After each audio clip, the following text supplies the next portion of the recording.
Okay, so this is a quick little update tutorial.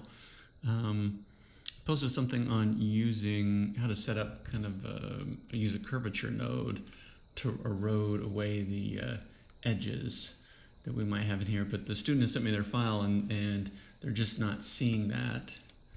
I'm going to try to work maybe up close here so we can get a little more sense of this. So part of this, in fact, maybe we should look at it on this. Let's look at it on the blue material. Okay, so this has an edge on it, right? But it is kind of a soft thing. So as we look at whether it's convex or concave, right? It kind of has a soft roll to it, just based on the resolutions that's there. That's totally fine. And if we render, hopefully we won't get any crashes while I'm doing this, while also screen capturing. I'll let this resolve a little bit. We really can't see the metal material showing up on the edges, and we're using the curvature node. So the reason why is just the curvature node itself. In fact, well, a good way for us to figure this out, let's just see what the curvature node is doing.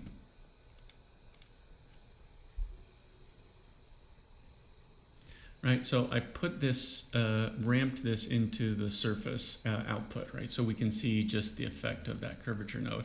And it does show up kind of, I mean, it's not black, right? It has some gray on there, but it's not really strong. So there's a couple ways that we could deal with this. The first one, or the simplest way, I guess, is if we just click on the curvature node. A couple things that are of interest here is the radius, and that has to do with how the distance it samples, so we can make this a little bit broader, but it'll also get softer in this case. We also have contrast. The student had turned this up to 3, but we also have the bias and the gain. I'm going to turn this up. So if we shift the brightness this way, but I also increase the gain, which is this contrast, you can see that this becomes much more prominent, right? So let's go ahead and ramp the surface in there and see. So already we can see that starting to show up a little bit where it just had not been there before. So we have to get it pretty contrasty for those things to show up.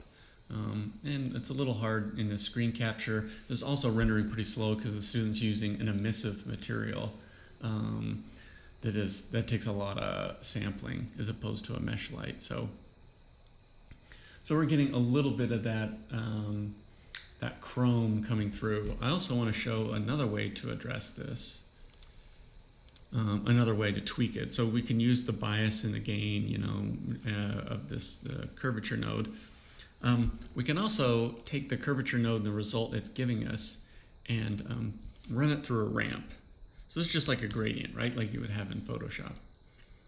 And a lot of people in, as far as the redshift setup, when they get a certain effect, they tend to push that through a ramp so they would have a little more control. And this goes into the, I'll just run this in here into the input and the alternative input, and then we'll take the out color and put it where it was before. So what happens is the result of the curvature goes into this ramp, and we have a little more control now with this ramp where we could just say, you know, anything that's not curving is black, and then it quickly falls off and it suddenly gets to white really quickly. So let's see if we can just look at, oops, let's put that into the surface. And we'll do a little quick redshift. See what we get. So similar, a little more intense, and of course I have some control now with maybe how prominent I want that to be. All right, just another way to play with that, but this certainly seems more visible than we had before. The other thing too is this is being blended through the color layer here with a noise, and that might be, in fact, let's go, we can see exactly what it's doing. Right, so you can see it's negating it in certain places. I think part of this is because it's contrast. Maybe we could tweak that a little bit more.